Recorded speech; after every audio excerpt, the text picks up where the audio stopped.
बहुजन समाज उतरा, पूरी कांग्रेस भी उतर गया, आम आदमी रोडों पे लड़ रहे, क्या ड्रामा कर रहे थे आप? समझिए ना इनके ड्रामे, क्योंकि इनको पता है दिल्ली में चुनाव है और बाबा साहब सबकी मजबूरी बन गया। अरविंद केजरीवाल इतने ही देते, इतने ही बाबा साहब के नियम में कहती सारे स्कूलों में, सारी सरकारी दफ्तरों में बाबा साहब की 22 प्रतिज्ञा लगाई। और भगत सिंह की जो तस्वीर की बात करते हैं, भगत सिंह ने मैं नास्तिक क्यों हूँ, उनके जो मूलभूत सिद्धांत वो लगवाइए ना। 2100 रुपए देने की बात करें, इससे पहले भी पिछली सरकार में उन्होंने 1100 रुपए देने की बात की थी, लेकिन वो आज तक 1100 रुपए मिले नहीं। आप जाके सर्वे कीजिए। सबसे जो पहला मुद्दा उन्होंने कहा था कि हम दिल्ली से भ्रष्टाचार को खत्म करें और दिल्ली में जो ठेकेदारी प्रथा है उसको खत्म करें। और आज आंकड़ा उठाकर देख लीजिए, 13 से अब तक 24 चल रहा है, सबसे ज्यादा ठेकेदारी प्रथा जो हुई है केजरीवाल की सरकार में। आज उसे पता है, जिस बाबा साहब के संविधान से आज वो मुख्यमंत्री बना, 2 बार रहा, आतिशी जो एक महिला है वो मुख्यमंत्री बनी, और ये लोग इस तरह की बातें कहते हैं कि भारत की करेंसी उससे गणेश की और लक्ष्मी की संख्या। तो बताइए आप ये कैसे बहुजन हितैषी हो सकते हैं? शिक्षा की बात अरविंद केजरीवाल करते हैं कि हम शिक्षा अच्छी दे रहे हैं, तो विधायक एक भी बता दीजिए मुझे केजरीवाल सरकार का एक निगम पार्षद बता दीजिए जिसका बच्चा सरकारी स्कूलों पढ़ रहा हो। और सबसे पहले केजरीवाल ने क्या किया लॉकडाउन के बाद में? सबसे पहले दारू के ठेके खोलने का काम किया, क्योंकि उसका पता है कि दारू के ठेके पर एक व्यक्ति वो भी पहुंच रहा है जो 50 रुपए शाम तक कमाता है, 100 रुपए कमाता है, उसकी जेब से रुपए निकालने का काम किया। दारू दोनों का इंतजाम कराना आपके लिए।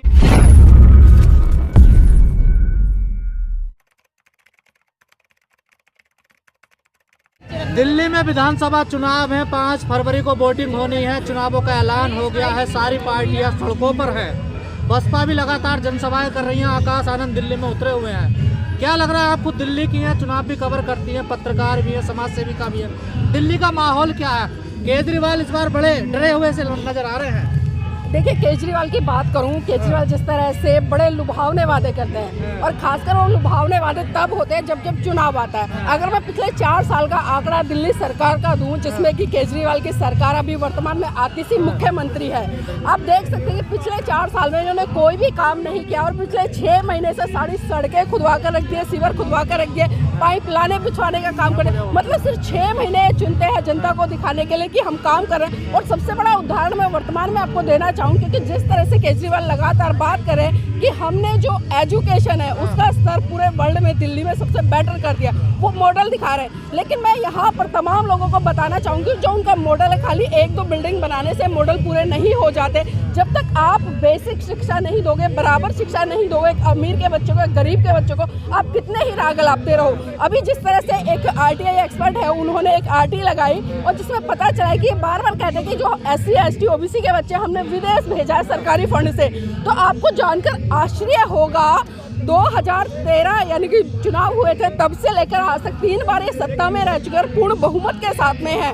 और सिर्फ 2 बच्चे, एक 2020 में भेजा, एक 2021 में। और ये भी जानकर आश्चर्य होगा कि इन 2 बच्चों में से एक बच्चा जो राखी बिरलान है उसका भतीजा है, और जो दूसरा बच्चा है, जो दूसरा विधायक है, उसके ही परिवार से। अब आप समझ सकते हैं किस तरह से आम जनता का विकास करें। और जिस दलित वोट क्यों दे रहे हैं केजरीवाल को? दलित आज का पागल हो गया है। और मैं कहूंगी कि जो चमचा युग साहब माने और काशी राम जी ने लिखी थी, वो ऐसे ही लोगों के लिए लिखी थी। यहाँ पर समाज का कोई दोष नहीं है, समाज तो बेचारा निर्दोष से वो ताकता है कि कोई नेता हमारे बीच में आएगा, हमारा भला करेगा। लेकिन आज देखिए वर्तमान समय में जो लोग बसपा से चुनाव लड़े, बसपा से उन्होंने अपनी पहचान बनाई, और बसपा से चुनाव लड़ने के बाद, पहचान बनाने के बाद, कोई आम आदमी पार्टी में भाग गया, कोई कांग्रेस में भाग गया, कोई बीजेपी में भाग गया। अभी वर्तमान का उदाहरण देख लीजिए, कई नेता हैं, यहाँ तक कि मैं बात करूँ कोंडली विधानसभा से जो प्रियंका गौतम है जी, वो बसपा से निगम पार्षद बनी, बसपा से उसकी पहचान बनी। उसके बाद वो आम आदमी पार्टी में चली गई। आम आदमी पार्टी जब दिखा उसको कि मुझे टिकट नहीं मिलेगा, तो अब वो उस पार्टी में गए जिस पार्टी के खिलाफ वो रात दिन एक तरह से मोर्चा खोलती थी, जो कहती थी ये हिंदू के पक्ष वाली पार्टी है, बहुजनों की विरोधी पार्टी है, दलितों की विरोधी पार्टी है। और आज उसी पार्टी की वजह से कार्य कर रहे हैं। इसी तरह से अगर मैं राजेंद्र पाल गौतम जी की बात करूँ, आप उनको भी देख लीजिए। आप केजरीवाल का क्यों विरोध? आप तो महिला 2100 रुपए मिलेंगे आपको। 2100 रुपए? कौन से 2100 रुपए? अब ये बताइए, अगर केजरीवाल जो 2100 रुपए देने की बात करें, इससे पहले भी पिछली सरकार में उन्होंने 1100 रुपए देने की बात की थी, लेकिन वो आज तक 1100 रुपए मिले नहीं। आप जाके सर्वे कीजिए डोर टू डोर। मैं सच कह रही हूँ, मैं सच कह रही हूँ, सबूत के आधार पर कह रही हूँ। एक भी महिला ऐसी नहीं है जो दिल्ली से ये निकल कर बता दे कि 1100 रुपए जो ऐलान किया था इन्होंने देने का, वो दिया। और सबसे बड़ी बात देखिए, जब केजरीवाल की सरकार बनी, सबसे जो पहला मुद्दा था, उन्होंने कहा था कि हम दिल्ली से भ्रष्टाचार को खत्म करें और दिल्ली में जो ठेकेदारी प्रथा है उसको खत्म करें। और आज आप आंकड़ा उठाकर देख लीजिए, 13 से अब तक 24 चल रहा है, सबसे ज्यादा ठेकेदारी प्रथा जो हुई है केजरीवाल की सरकार में हुई है, तो इसलिए आप केजरीवाल की वकालत तो ना दलितों करें। को क्या दिक्कत है केजरीवाल से? आपके लोग राज्यसभा भेज दिए उन्होंने, देखिए कौन से भेजे? कौन से भेजे? आंकड़ा दीजिए ना मुझे, एक भी बताइए मुझे कि कौन सा दलित व्यक्ति जो बहुजन हितैषी या बहुजन आइडियोलॉजी की बात करता है और जिस संजय सिंह की बात करे कौन सी व्यवस्था से आता है? 3 राज्यसभा भेजे हैं, आपका कोई नहीं है उनमें? कोई भी नहीं है, एक भी नहीं है। यहाँ तक कि मैं कहूँगी जो 12 रिजर्व सीटें हैं ना दिल्ली में, जिसमें कि रिजर्व जो बहुजन समाज के लोग हैं वो चुन कर गए हैं, उनमें से एक भी बहुजन आइडियोलॉजी वाला नेता नहीं है। वो सारे चमचे हैं और वो वही चमचे हैं जिनकी सामान्य केजरीवाल जी के 9 रत्न जो है वो भी दलित है सारे। अरे कौन से नवरत्नों की बात करो? ऐसे नवरत्न जो रात के अंधेरे में क्या दिन की रोशनी में भी धूमिल हो जाए। क्या है सौरभ भारद्वाज? बताइए क्या आइडेंटिफिकेशन है सौरभ भारद्वाज? कौन सा बहुजन हितैषी है? जब बहुजन बैठेगा अभी मैं बताती हूँ आतिशी को, और जो महिला हितैषी की बात करें, अभी दिल्ली में जो कंझावला कांड हुआ था, ज्यादा समय नहीं है, पिछले साल की बात है, 12-13 किलोमीटर तक एक दलित बेटी को कार के नीचे बलात्कार करके कैसे घसीटा गया था, और जब उसकी डेड बॉडी मिली थी, मतलब शरीर पर पूरी खाल उतर चुकी थी, सिर्फ हड्डी का ढांचा दिखाई दे रहा था। तो कहाँ से और कौन सा मुआवजा दे दिया? केजरीवाल आपने देखा नहीं, अपमान हुआ, संसद में सड़क पे लेट रहे थे। लेकिन बताइए ना उनकी विचारधारा की कौन सी बात करते? अगर मैं किसी की तस्वीर कार्यालय में लगवा दूं, स्कूलों में लगवा दूं, क्या उससे मैं भक्त हो जाऊंगी या उससे मैं अनुयायी हो जाऊंगी? बाबा साहब ने साफ साफ कहा, देश के लोगों के लिए 22 प्रतिज्ञा दी। अगर अरविंद केजरीवाल इतने ही हितैषी है, इतने ही बाबा साहब के अनुयायी, मैं कहती हूँ सारे स्कूलों में, सारी सरकारी दफ्तरों में बाबा साहब की 22 प्रतिज्ञा लगाई है। और भगत सिंह की जो तस्वीर की बात करते हैं, भगत सिंह ने मैं नास्तिक क्यों हूँ, उनके जो मूलभूत सिद्धांत है वो लगवाइए ना। अगर इतना दम खम है, एक तरफ तो अरविंद केजरीवाल कहते हैं कि हनुमान के भक्त नहीं है केजरीवाल जी। भक्त हो सकते हैं लेकिन अनुयायी नहीं हो सकते। हनुमान जी के भक्त आप सब मत करिए। अरविंद केजरीवाल ने क्या कहा? अगर वो बहुजन का हितैषी है तो मैं कहती हूँ अगर वो भारत का भी सच्चा नागरिक होता ना तो कभी ये नहीं कहता कि जो भारत की करेंसी है उसमें लक्ष्मी की या गणेश की तस्वीर आएगी, क्योंकि आज उसे पता है जिस बाबा साहब के संविधान से आज वो मुख्यमंत्री बना, 2 बार रहा, आतिशी जो एक महिला है वो मुख्यमंत्री बनी, और ये लोग इस तरह की बातें कहते हैं कि भारत की करेंसी है उस पर गणेश की और लक्ष्मी की तस्वीर आएगी, तो बताइए आप ये कैसे बहुजन हितैषी हो सकते हैं? तो मतलब भारत में रहने लायक नहीं है ये लोग, गैर संवैधानिक इस तरह की स्टेटमेंट देते हैं। नौटंकी करते हैं केजरीवाल। नौटंकी सबसे बड़ा नौटंकी बात अगर आज वर्तमान में देखो ना, केंद्र में मोदी है और दिल्ली में केजरीवाल। बच्चों की कसम खाते, ना गाड़ी लेंगे, ना घोड़ा लेंगे, ना बंगला लेंगे, ना सिक्योरिटी लेंगे, आप फिर भी उनको परेशान करते हैं। आप कितनी कसम मानते हैं? ये तो उन्होंने कहा था कि अगर हम मुझे कोई भी बता दे, मैंने किसी से समर्थन नहीं लूंगा, अपने बच्चों की कसम खाई। कहाँ गई वो बच्चों की कसम? वही गठबंधन करके उन्होंने जो 48 दिन की सरकार बनाई फिर उसके बाद हट गए। कहाँ गई वो कसम? क्या बच्चे इतने प्यारे नहीं थे? उन्होंने ये भी कहा था, उनको तमाम विधायकों ने शपथ पत्र लिख के दिया था कि हम जो सरकारी संपत्ति है उसका लाभ नहीं उठाएंगे, हम गाड़ियां नहीं लेंगे, हम बंगले नहीं लेंगे। लेकिन आज सारे के सारे विधायक एक से बढ़कर एक लग्जरी गाड़ी में चलते, एक से बढ़कर एक कोठी में रहते। जो राखी बिड़ला जो 25 गज के प्लॉट में मंगोलपुरी में रहती थी, आज उसी राखी बिड़ला को देखिए कितनी विशाल कोठी में रहते नजर, कितनी संपत्ति खरीद लिया। और विदेश में जब किसी दलित बच्चे को भेजने की बारी आई तो अपने भतीजों को भेजते। क्या वो इतनी सामर्थ्यवान नहीं थी? और जिस शिक्षा की बात अरविंद केजरीवाल करते हैं कि हम शिक्षा अच्छी दे रहे हैं, तो विधायक एक भी बता दीजिए मुझे, केजरीवाल सरकार का एक भी निगम पार्षद बता दीजिए जिसका बच्चा सरकारी स्कूलों में पढ़ रहा हो। बताइए मुझे आप अरविंद केजरीवाल की इतनी वकालत करें, कितना अच्छा है, इतना विकास किया, कितना विकास किया, महिला को पेंशन तक नहीं मिले, एमसीडी में जितने कर्मचारी है, डीटीसी में कर्मचारी है, क्लस्टर में कर्मचारी है, एक को भी आज तनख्वाह नहीं मिल रहा, बेचारा हड़ताल कर रहे हैं। हड़ताल कर रहे हैं। चाहते हैं आप अच्छे स्कूल?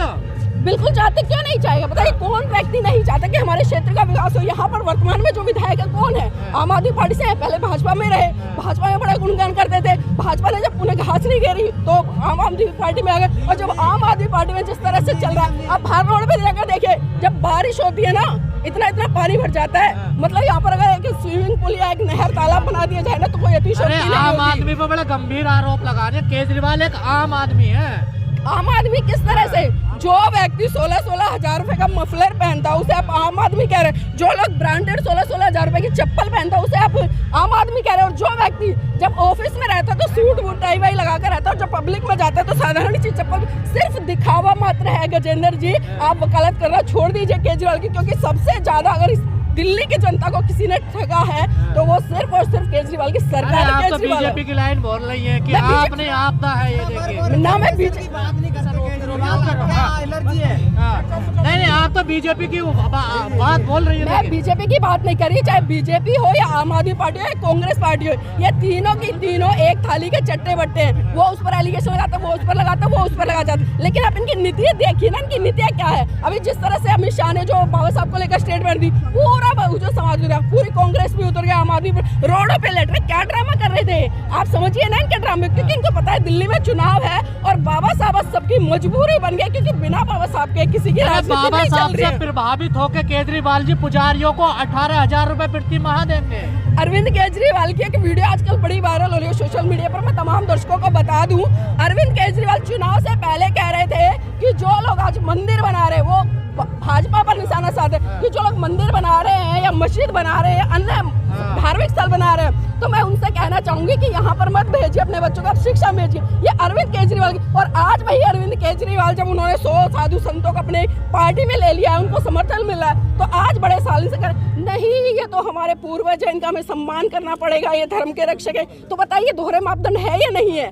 उस वीडियो और आज की वीडियो से तुलना कीजिए, आपको बिल्कुल दूध का दूध और पानी का पानी हो जाएगा। तो इसलिए मैं बार बार कहूंगी, आप केजरीवाल की वकालत ना करें, बिल्कुल नहीं देना चाहिए। दलित क्या, मैं कहूंगी किसी को वोट नहीं देना चाहिए, क्योंकि इस व्यक्ति ने दिल्ली का बेड़ा गर्क कर दिया है। जो महिलाओं के लिए बात करता है कि फ्री में हम जो बसों में सुविधाएं दे रहे हैं, अब बताइए अगर किसी को सुविधा मिलनी चाहिए, किसको मिलनी चाहिए? आज जो स्कूल में बच्चा जा रहा है, चाहे उसमें बेटी है बेटा है, उनके लिए क्यों नहीं फ्री करते आप टिकट? उनके लिए हाँ, मुझे बहुत सारे कई करोड़ रुपए मिले हैं, इसलिए मैं वकालत कर रही हूँ। तो इसलिए मैं कह रही हूँ, ये समझना पड़ेगा, जिन बच्चों को फ्री में टिकट मिलना चाहिए उन बच्चों को फ्री में टिकट नहीं मिल रहा है। सिर्फ महिला, और महिला को क्या है, पहले के महिला जाती नहीं थी कहीं, आप एक सरकारी नौकरी दे दीजिए ना एक परिवार में, वो महिला टिकट भी ले लेंगी और सब कुछ खरीद लेंगी। और जो ये राशन दे रहे हैं ना 5 किलो का जो हवाला दे रहे हैं, वो 10 किलो राशन इनके घर पर डालेंगे। खाली अच्छे काम का भी विरोध करने की। आप मुझे गिना तो दीजिए, आप मुझे 2 काम गिना दीजिए अरविंद केजरीवाल के अच्छे, बताइए। तो अच्छा काम है ना, तैयारी है उसमें, आप कैसे आए बताइए मुझे बताइए, आप खुद कैसे कपड़े ऊपर करके आए हैं? पता चल गया ना आपको, ये विकास है। देखिए खुद बता रहे हैं पत्रकार महोदय, किराड़ी विधानसभा में कपड़े ऊपर करके आए हैं, खुद बता रहे हैं, मुझे बताने की जरूरत नहीं है। अगर ये विकास होता ना तो आपको कपड़े ऊपर करके आने की जरूरत नहीं पड़ती शायद। आप 5 स्टार एजुकेशन है यहाँ पर, देखिए कौन सा 5 स्टार एजुकेशन यहाँ पर, ऐसे 10 5 स्टार बना लो आप। उससे होने वाला क्या है, जब तक जमीन पे काम नहीं होगा, धरातल पर काम नहीं होगा। केजरीवाल की सरकार ने तो मैं कहूँगी शिक्षा का बेड़ा गर्क कर दिया, स्वास्थ्य का बेड़ा गर्क कर दिया है। चाहे लोभन कितने भी देते रहे, एक से एक लुभावनी बातें, लेकिन वो सिर्फ चुनाव तक है। अभी बहुत सारे लोग मेरे से बहस कर रहे थे, करप्शन खत्म कर दिया दिल्ली से। कौन सा करप्शन? जितना करप्शन केजरीवाल की सरकार में उड़ाया। चाहे मैं दारू की बात करूं, आपने देखा कोरोना पीरियड में बेचारे लोग सुबह उठ कर किस तरह से लाइनें लगा रहे थे, किसके लिए? डोलचियों में खाना लेने के लिए, खिचड़ी जिसका कोई लेना देना नहीं था, जिसको एक अच्छा खासा आदमी खाकर बीमार हो जाए। और सबसे पहले केजरीवाल ने क्या किया लॉकडाउन के बाद में, सबसे पहले दारू के ठेके खोलने का काम किया, क्योंकि उसका पता है कि दारू के ठेके पर एक व्यक्ति वो भी पहुंच रहा है जो 50 रुपए शाम तक कमाता है, 100 रुपए कमाता है, उसकी जेब से रुपए निकालने का काम किया। दवा दारू दोनों का इंतजाम कराना आपके लिए। हाँ तो आप भी जाइए ना, आप भी जाइए ठेके पे, आप जाइए ठेके पे, अपने घर वालों को भेजिए। मैं तो कहती हूँ अगर आपको इतना ही अच्छा लग रहा है कि दारू पीना अच्छी बात है, तो आप अपने घर वालों को भेजिए, 10 दिन भेज के देखिए, पता चल जाएगा आपको। एक फ्री मिल रही थी। हाँ तो कितनी लेके आए थे आप कितनी लेके आए थे? हम तो यूपी के रहने वाले हैं ना, हमें कहाँ मिलेगी भाई? पीनी है तो कहीं से पी लो, अगर जब मुफ्त में मिल रही है, एक के साथ एक फ्री मिल रहा है तो उसको ले लीजिए। आपने कहते घोटाला कर लिया उन्होंने, वो तो जनता की सेवा कर रहे थे। देखिए यहाँ पर केजरीवाल की वकालत करने से कोई फायदा नहीं होगा जब तक आप बेसिक मुद्दों पर जाकर बात नहीं करेंगे, जमीन पर जाकर बात नहीं करेंगे। क्योंकि मुद्दे तो जब मैनिफेस्टो आता है ना, हमें बड़ा अच्छा लगता है कि केजरीवाल सरकार भ्रष्टाचार खत्म करे, केजरीवाल सरकार जो क्या नाम है ठेकेदारी प्रथा खत्म करे, केजरीवाल शिक्षा का स्तर ऊंचा करे, केजरीवाल स्वास्थ्य के क्षेत्र में बड़ा अच्छा काम करे, केजरीवाल महिलाओं के लिए टिकट फ्री करेगी। केजरीवाल की सरकार है वो बहुत अच्छे काम करेगी। लेकिन आप धरातल पर उतर कर देखिए, आप जाइए गलियों में एक बार जाइए और पूछिए उन लोगों से क्या जो उनके बच्चा को शिक्षा मिलनी चाहिए, क्या वो शिक्षा मिल रही है, जो स्वास्थ्य की सुविधाएं मिलनी चाहिए क्या वो मिल रही है। मैं खुद गवाह हूँ, मैंने अंबेडकर हॉस्पिटल की कई बार कवरेज किया और कवरेज ऐसी कवरेज किया, प्रेग्नेंट महिला वहाँ पर डिलीवरी होती है, बच्चे तक मर जाते हैं, डॉक्टर तक नहीं देखते हैं, और जो कहते हैं कि सारी दवाइयाँ मुफ्त में मिलती है। मैं दिखा दूंगा वीडियो आपको, आज भी मेरे चैनल पे पड़ा है। आप क्या बात करें केजरीवाल की, क्या वकालत करें बताइए मुझे।